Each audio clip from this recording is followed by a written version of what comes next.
Kematian mahasiswi cantik di Surabaya masih hangat diperbincangkan saat ini. Dia ditemukan tak bernyawa di sebuah jurang pinggir jalan setelah 1 bulan dilaporkan menghilang. Hari ini kita akan membahas kasus kematian Angelina Tania secara tuntas. Bagaimana dia dilaporkan menghilang, bagaimana dia terbunuh, dan mengungkap motif sebenarnya pelaku melakukan pembunuhan itu.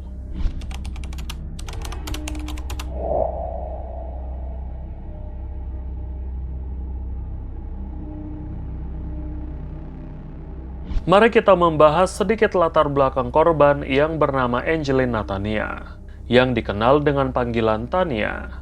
Dia lahir di kota Surabaya pada tanggal 10 Oktober 2001, yang merupakan putri kedua dari 3 bersaudara, dari pasangan Bambang Sunarjo dan Ana Mariani.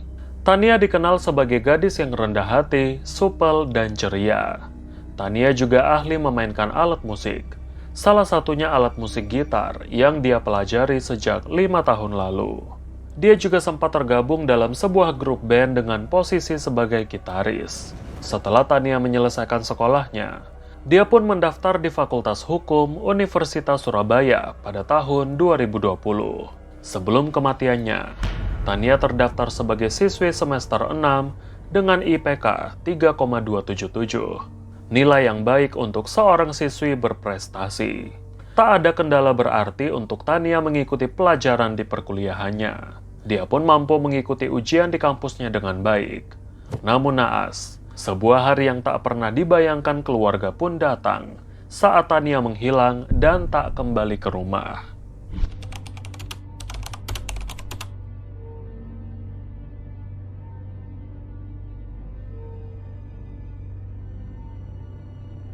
Hari itu Tania berpamitan dengan keluarganya untuk pergi kuliah dan akan mengikuti ujian di kampusnya dengan menggunakan mobil expander warna abu-abu milik sang kakak. Tania keluar dari rumah menuju ke kampusnya sekitar jam setengah 7 pagi. Tak ada firasat yang menghampiri keluarga Tania, hingga mereka tak menyadari bahwa Tania, gadis berusia 21 tahun itu menghilang. Tania yang pergi ke kampusnya sejak Rabu pagi tak kunjung pulang ke rumah. Handphone Tania juga tidak dapat dihubungi. Padahal biasanya Tania sudah pulang ke rumah sekitar jam 11 siang. Merasa ada yang tidak beres dengannya, keluarga pun melaporkan dugaan hilangnya Tania pada hari Jumat 5 Mei 2023 ke kantor polisi. Saat polisi menerima laporan itu untuk ditindaklanjuti, pada hari yang sama, keluarga Tania tetap berusaha mencari Tania dengan berbagai cara.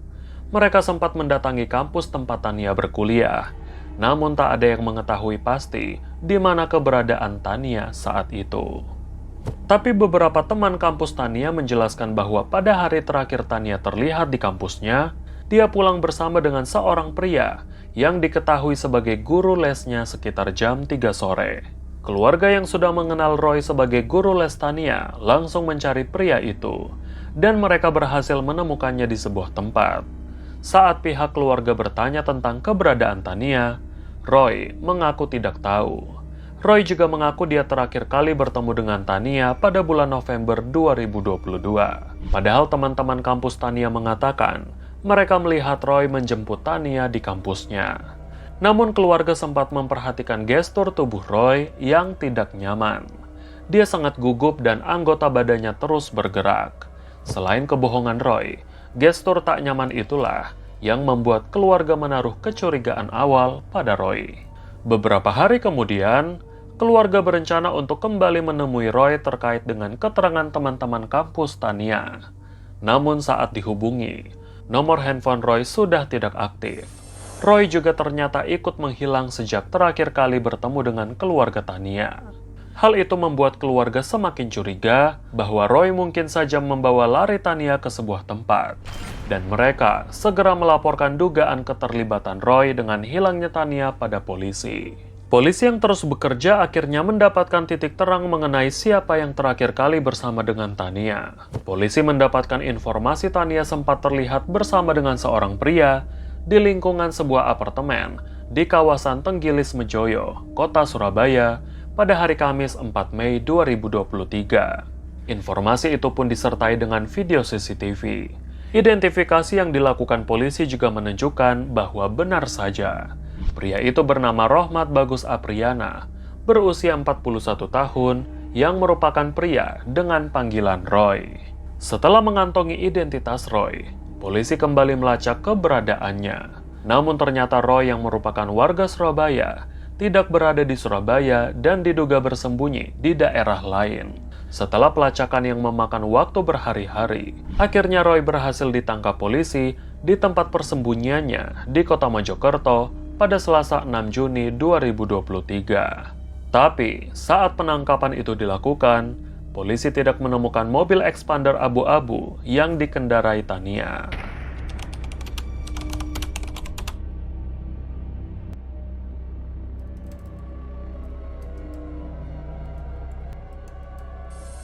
Dari penangkapan itu, Roy mengaku sudah membunuh Tania dan membuang jenazahnya ke dalam jurang di sekitar Taman Hutan Raya, kawasan Gajah Mungkur, Kecamatan Pacet, Kabupaten Mojokerto. Akhirnya pada hari Rabu, 7 Juni 2023, polisi menghubungi pihak pengelola Taman Hutan Raya untuk melakukan pencarian. Namun ada salah satu petugas Taman Hutan Raya yang langsung menyadari keberadaan jenazah Tania saat dia menerima informasi dari polisi. Sebelumnya pada hari Sabtu 3 Juni 2023, petugas itu menemukan sebuah benda terbungkus plastik putih yang berada di dalam jurang dengan kedalaman 20 meter saat dia melakukan patroli pada jam 12 siang. Petugas itu mengira bahwa benda terbungkus plastik itu hanyalah sampah yang dibuang warga. Namun setelah mendapatkan informasi itu, petugas itu pun mengantarkan polisi ke lokasi jurang tempat dia melihat benda itu untuk dilakukan pemeriksaan. Saat polisi sampai di sana dan memeriksa isi plastik putih itu, ditemukan sesosok jenazah yang membusuk terbungkus plastik dan tersembunyi di dalam sebuah koper. Jenazah itu langsung dibawa ke rumah sakit untuk dilakukan identifikasi, untuk diketahui apakah benar jenazah itu adalah Tania atau bukan. Benar saja. Hasil identifikasi menyatakan bahwa jenazah itu adalah Angelina Tania, gadis 21 tahun, yang dilaporkan menghilang sejak sebulan sebelumnya. Saat polisi mendatangi rumah orang tua Tania di perumahan Gunung Anyar Asri, Rungkut, Surabaya, untuk menyampaikan kabar penemuan mayat Tania, ternyata rumah itu sudah dihuni oleh orang lain sejak 3 tahun lalu.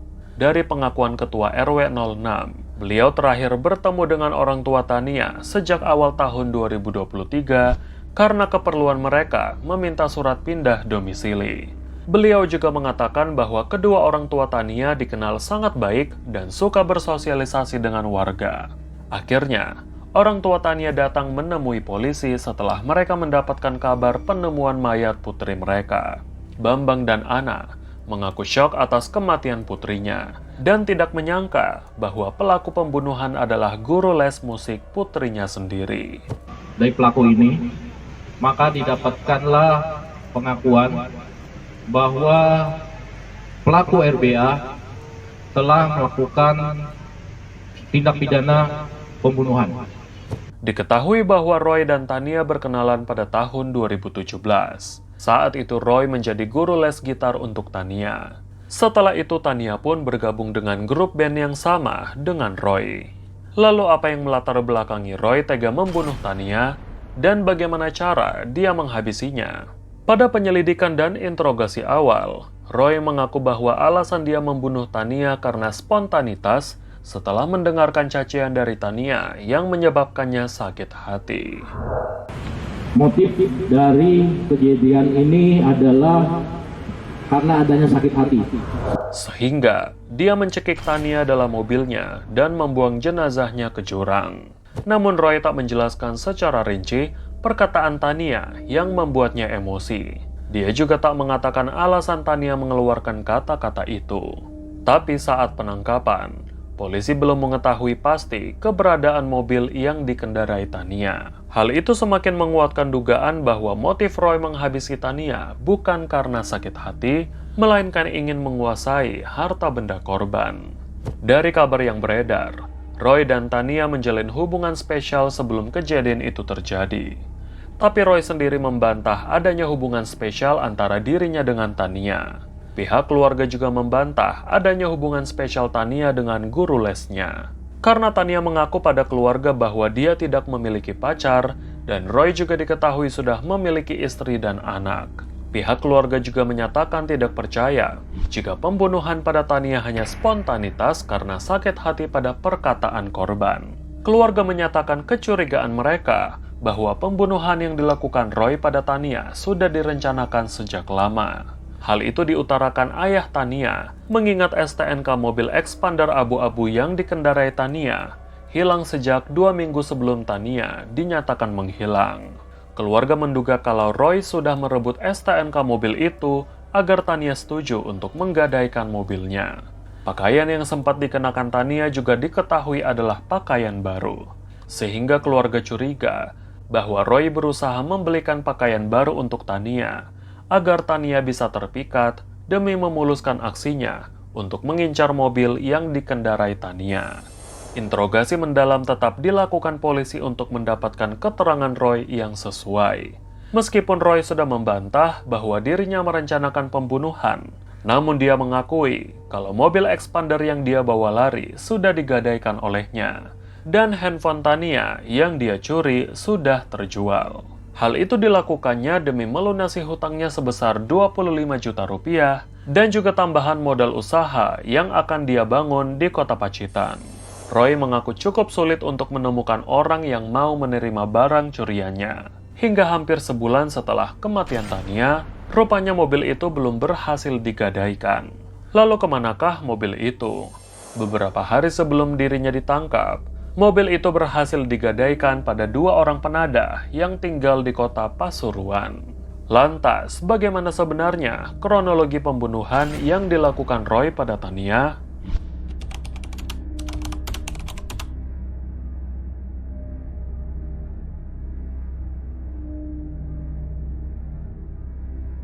Sekitar jam setengah 7 pagi, Tania berangkat dari rumahnya menuju ke kampusnya.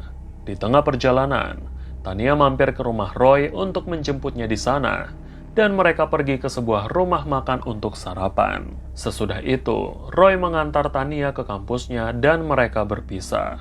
Roy membawa mobil keluarga Tania untuk menemui beberapa orang yang mungkin mau menerima gadai mobilnya. Namun saat itu Roy tak menemukan satu orang pun. Siang harinya, Roy kembali menjemput Tania dari kampusnya. Di dalam mobil itu, Roy mengutarakan niatnya untuk meminjam uang puluhan juta pada Tania. Tapi hal itu ditolak karena Tania tidak punya uang sebanyak itu. Lagi pula itu bukan pertama kalinya Roy meminjam uang pada Tania. Roy kemudian mengajak Tania untuk mengelilingi kota hingga larut malam. Mereka sempat memakan bakso dan pergi ke mall. Setelah itu keduanya pun memutuskan untuk beristirahat di parkiran sebuah apartemen dan tidur di dalam mobil itu. Keesokan harinya, Roy dan Tania melanjutkan perjalanan mereka dari apartemen itu. Sebenarnya Roy ingin menemui beberapa orang untuk meminjam uang dengan menggadaikan mobil expander yang dikendarainya tanpa diketahui Tania. Saat Roy menyatakan keinginannya untuk menggadaikan mobil itu, Tania pun marah. Sekitar jam setengah 1 siang, di sekitar Jalan Kendal Sari, Surabaya, mobil mereka berhenti. Roy dan Tania pun terlibat adu mulut di sana. Pertengkaran itu juga rupanya sempat disaksikan oleh beberapa warga karena Tania berteriak.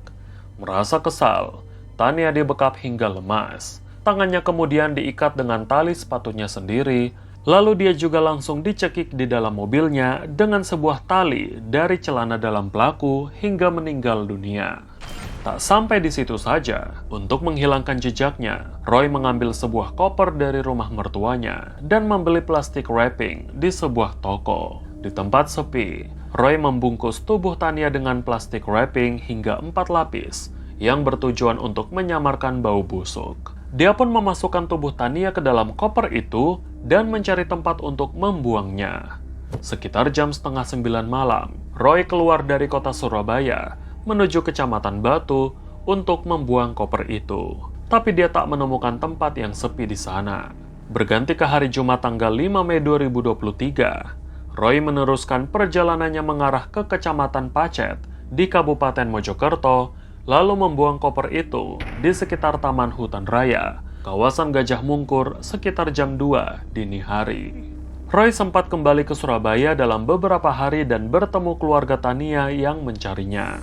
Setelah itu dia melarikan diri untuk bersembunyi di kota Malang dan menyewa sebuah kamar kos sambil menawarkan mobil itu untuk digadai. Tak lupa, dia juga mengganti plat nomor mobil itu dengan nomor palsu agar tidak terlacak. Hampir sebulan kemudian, mobil itu baru bisa laku digadai setelah dia bertemu dengan temannya yang mau menadah mobil curian itu di kota Pasuruan.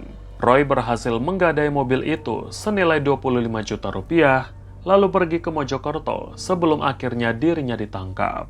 Polisi yang menemukan titik terang mengenai keberadaan mobil keluarga Tania langsung menuju ke kota Pasuruan dan menangkap 2 orang pria yang menjadi penadah mobil curian itu berinisial M dan S. Identitas kedua pria itu masih dirahasiakan oleh polisi. Namun polisi menjelaskan mereka adalah teman Roy yang diduga menjalani pekerjaan sebagai penadah mobil bodong yang tidak jelas asalnya.